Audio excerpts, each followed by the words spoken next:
পদে আপনি যে বাংলাদেশের পক্ষে লড়ছেন, আপনার কোনো পক্ষ আছে কিনা? নাকি আমরা বিনা প্রতিদ্বন্দ্বিতায় পেতে যাচ্ছি? আমি প্রশ্নটা বুঝতে পেরেছি যে যাই হোক, আমার প্রতিদ্বন্দ্বী সবচেয়ে মস্ত বড় শক্তিশালী এশিয়ার মধ্যে জায়ান্ট হলো, তার বিরুদ্ধে ইলেকশন করা মানে আমার একটা মানে কি বল সাহসের ব্যাপার ছিল। সে সাহসটা আমি দেখিয়েছি, কেউ দেখাতে পারে নাই, কারণ আমরা চাচ্ছি পরিবর্তন। অপোনেন্ট হলো কোরিয়ার হুন্দাই গ্রুপের ভাইস প্রেসিডেন্ট, ভেরি বিগ পজিশনে উনি আছেন। উনি ইচ্ছা হলে অনেক কিছু করতে পারেন যেটা আমি পারবো না বা বাংলাদেশ পারবে না, তারা অনেক কিছু করতে হবে, কিন্তু আমরা পাচ্ছি আমরা ভালোবাসা দিয়ে এবার একটা সুনির্দিষ্ট যে আমরা পরিবর্তন করব।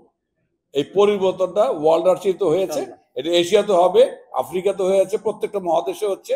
যে আমাদের দীর্ঘতম সময়ে যারা ছিলেন, আমরা বাংলাদেশে হয়েছে, এই জিনিসটা চেঞ্জ করতে চাই। ধন্যবাদ সবাইকে, আপনারা শুধু আমার জন্য দোয়া করবেন। আমি একটা বৃহৎ শক্তির সাথে লড়াই করছি। ধন্যবাদ। আল্লাহ হাফেজ। আমাদের সিটি গ্রুপ গো ফর গোল্ডের প্রজেক্টের স্কুল পর্যায়ে ট্রেনিং পরিকল্পনা আছে, আমরা ওইভাবে এগিয়েও যাচ্ছি। ইনশাল্লাহ আরো সামনে আরো সুন্দর পরিকল্পনা হবে। আর আপনি যেটা বলেছেন যে কোরিয়া, হ্যাঁ, আজকে মনে করেন যে কোরিয়া শ্রেষ্ঠত্বের লড়াইয়ে সবসময় এগিয়ে থাকে। এখানে আমেরিকাও পারে না, ইউরোপও পারে না। কিন্তু আমি যে ম্যানিফেস্টোটা দিয়েছি আপনার এশিয়ান ফেডারেশন ইলেকশনে, আমার একটাই কথা ছিল যে অল আর ইকুয়াল। আমরা চাই কোরিয়ার মতো সবগুলো দেশ যেন উন্নত হয়। এই যে আজকে 50 বছর, প্রায় 50 বছর তারা এশিয়াকে শাসন করছে আর্চারিতে, তারা তাদেরই ডেভেলপ করেছে। আমি কারো বিরুদ্ধে বলছি না, তারা তাদেরকে ডেভেলপ করেছে এবং তারা এই বিভিন্ন দেশে কোচ পাঠাচ্ছে। কিন্তু একটা সার্টেন পর্যায়ে গিয়ে কোনো দেশই তাদেরকে হারাবার মতো পজিশনে যেতে পারছে। কিন্তু বাংলাদেশ দুবার কিন্তু সেমিফাইনালে তাদের কন্টেস্ট করেছে, একটা করেছে ওয়ার্ল্ড কাপে, একটা করেছে এশিয়ান চ্যাম্পিয়নশিপ বা ঢাকায়, এবং আমরাও হারাতে পারি, কিন্তু লড়াই করেছি। এই লড়াইটা যাতে বিজয়ের লড়াই হয়, সেটার জন্য আমি প্রেসিডেন্ট ক্যান্ডিডেট হয়েছি। পুরা এই 50 বছরের ইতিহাসকে আমরা এদিকে নিয়ে আসার চেষ্টা করছি, যে আমরা যারা অন্যান্য দেশ আছে তাদের মান উন্নয়নের জন্য।